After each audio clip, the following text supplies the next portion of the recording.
welcome back to another video. Today we are reading a Nagisa Shiota X Listener. This one is coming out extra early. I think it will be extra early because I'm going to the river and we're not going to get back until a little later, and I didn't want to record later, and also yeah, I'd probably be lazy with it. So later, if we do get back on time, I will be reading a personal fan fiction for, I believe her name is Cloudy Jade. But right now we are reading chapter 13 of Butterfly Blues, titled Suit and Tie. So without further ado, let's get into the video. My dress was beautiful. I admired myself in the mirror and twirled a couple of times.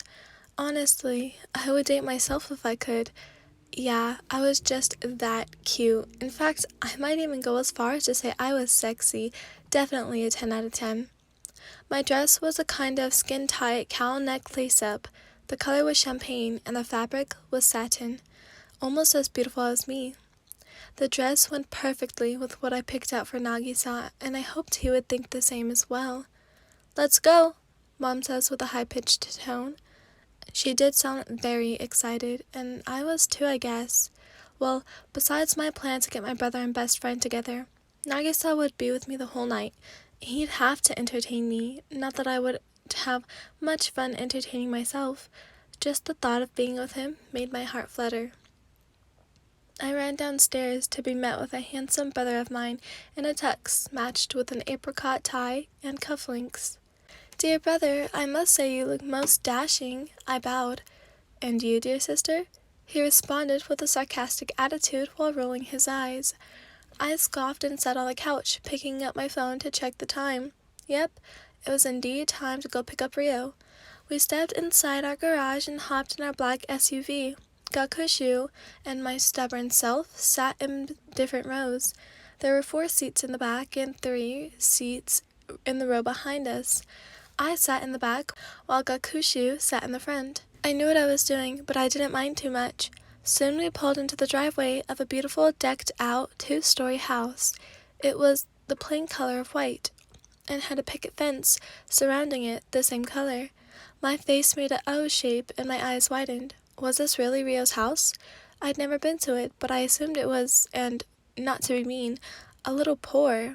I assumed Rio to walk out right after we pulled up, but Mom surprised me and said, "Go now." I was about to respond when Gakushu let out a huge sigh, and I'm not exaggerating. In fact, I think the one exaggerating their self was Gakushu with his ginormous sigh. He then unbuckled his seatbelt and slid the door open.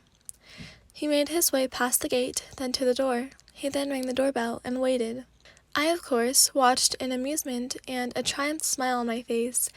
Even though I didn't completely create the awkward-ass situation my brother was now in, Rio's mom opened the door, then stepped aside and let Rio into view. I gasped, and clapped when I saw Rio in a personalized gown. She looked surprised when Gakushu stuck his hand out and smiled. She kind of turned to her mom with that one too, but nevertheless took his hand out of respect. My brother led her to the car, and I couldn't help but giggle when he stumbled in after helping her in the car himself. He, obviously, glared at me, then sat down. The seat next to me stayed empty the rest of the ride as we made it back to our house. Rio's dress was the complete twin of mine, the only difference being in the color. She matched Gakushu wonderfully, and if I didn't know any better, I'd say they were a couple.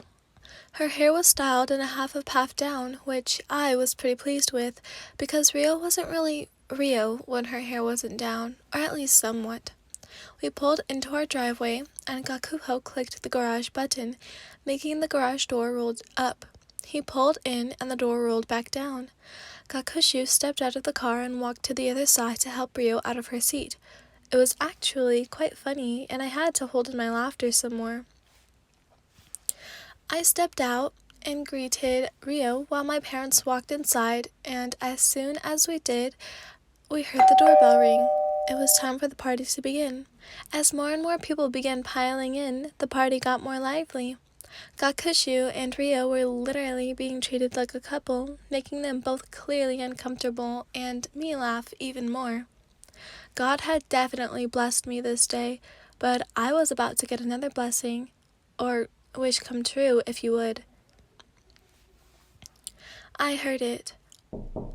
I heard on my door, much more informal than anything. I could tell my brother knew, as he looked up when he heard the knocking. Rio did as well. I gave them a lopsided smile and left the common room, then turned into the hallway and turned past the stairs to get to the front door. "Coming!" I holler as I begin my way towards the front door. Steadily, I unlocked the 3 locks on the brown wooden door and pulled open the knob. I smiled when I saw Nagisa in his suit. He looked absolutely smashing. He tilted his head to the side, a smile adorning his face, making him way cuter than intended to be, which made me blush. I couldn't say anything. All I could do was stare. He looked like my very own Prince Charming, and I looked like his Cinderella. He stuck his hand in his pockets, which I didn't notice until he said, "Well?" I only continued to stare at him in awe. "You look amazing," fell out of my big mouth. Nagisa blushed and covered his face, making him look like a nervous puppy. "Come in, please," I offered. He followed me inside and asked if he should take his shoes off, which I replied with a no and a giggle. "Your house is really nice." He smiled. "You're really nice and cute and adorable," was what came to my mind at first. However, what I said was, "Thanks, I'm sure yours is as well," he said and trailed behind me in a sort of pattern. Now that my date was here, it was time that this night really got started. Okay, I hope you enjoyed. So I made a couple of mistakes, I won't lie. But I'll leave the funny ones at the end of the video like I always do. Well, I always try to. Because honestly, I just find it funny because I'm not perfect. I mess up a lot too. Anyways, my voice got a little thick, so I decided to sit up and fix my posture, which helped a lot. So maybe I should do this more often. I don't know, leave that in the comments below. But yeah, I hope you enjoyed. Until next time, bye loves. As more and more people began to pile into the party, "Thanks, I'm sure yours is a well."